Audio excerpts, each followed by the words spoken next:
आता ज्या आपण तोंडानं बोलतोय किमान तेव्हा एखादा 100,000 रुपयाचा बोनस पर क्विंटलनं दिलं पाहिजे, असं कधी वाटलं का तुम्हाला? 15 वर्षाच्या काळात एकही डाव बोनस दिला नाही अध्यक्ष महोदय. एकही डाव जास्तीचे भाव कमी देतोय म्हणून बोनस दिला नाही. अध्यक्ष महोदय, आम्ही पाहतोय का फक्त 15% नफा धरून नाही काढला. आता जर आम्ही कापसाचे भाव उत्पादन खर्चावर आधारित भाव काढले तर कापसाचे भाव 5,990 रुपये नफा न धरता निव्वळ खर्च 5,990 रुपये होतं. 15% नफा धरला तर तो 6,550 रुपये होतोय. किमान जो खर्च आमचा आहे तो तरी निघाला पाहिजे का नाही? एक शेतकरी मोठा डोक्यावर हात घेऊन बसला होता. राज्यातला मुख्यमंत्री गेले, पंतप्रधान गेले, का बसला असं निराशानं? आणि खत देतोय तुम्हाला, पाणी देतोय, लागलं तर जलयुक्त शिवार आहे, धरणाचं पाणी आहे, खतावर सबसिडी आहे, कर्जमाफी देतोय, हे सगळं देतोय. ऊट आता शेती कर म्हणजे सगळं देता, आपण भाव देता का? हे सगळं दिलं म्हणजे तुम्ही देता किती? मी मागे बोललो होतो अध्यक्ष महोदय, हेक्टरी तुम्ही आम्हाला फक्त 2,000 रुपये हेक्टरी मदत दिली. लुटलं किती याचा हिशोब द्या ना आम्हाला. शेतकऱ्याला लुटलं किती ते कोण सांगणार आहे?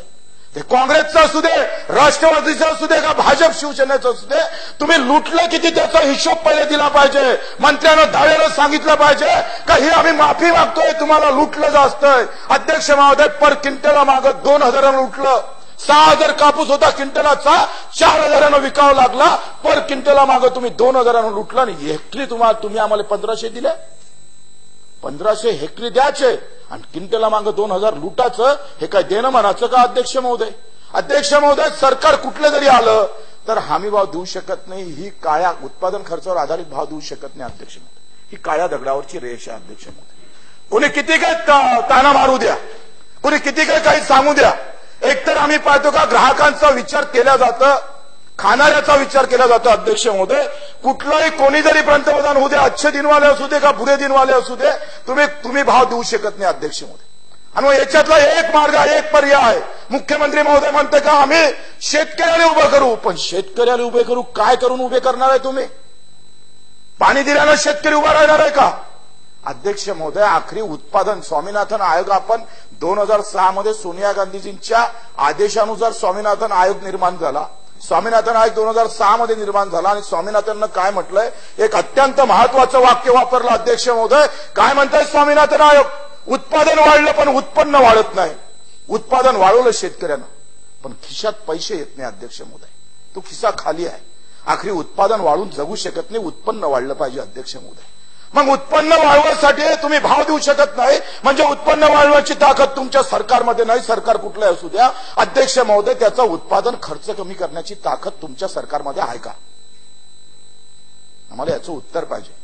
एकनाथजी खडसेच्या माध्यमातून जे इथं येऊन आम्ही या टेबलावर हात देऊन एकनाथजी सांगत होते का मोठ्या आशेनं आम्ही तुम्हाला सांगतोय का तुम्ही इथूनच मागं करताना, विरोधी पक्ष असताना माझा जो शब्द अजूनही आठवतोय का रोजगार हमीतून जेथपर्यंत पेरणी ते कापणीपर्यंत तुम्ही एमआरएचएस मधून मजुरीचा खर्च करत नाही तोपर्यंत उत्पादन खर्च करण्याची कुठलीही ताकद कुठल्याही सरकारमध्ये नाही. ब्रह्मदेव येऊन जरी बसवला ना तर त्याच्या हाती नाडी सापडत नाही शेतकऱ्याची.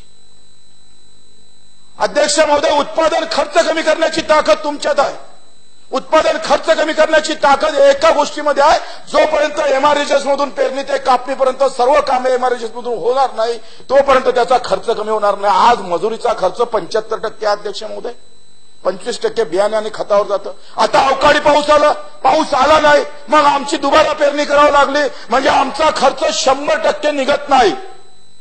पण उत्पादन पेरणी ते कापणीपर्यंत सगळी कामं जर एमआरएचएस मधून घेतली तर मजुरीचा खर्च त्याला भेटला असता आणि 25% फक्त त्याचे वाया गेले असते पैसे अध्यक्ष महोदय. म्हणजे दुष्काळावर मात करू शकते ही मागणी, दुष्काळावर मात उपाय होऊ शकते या गोष्टीचा.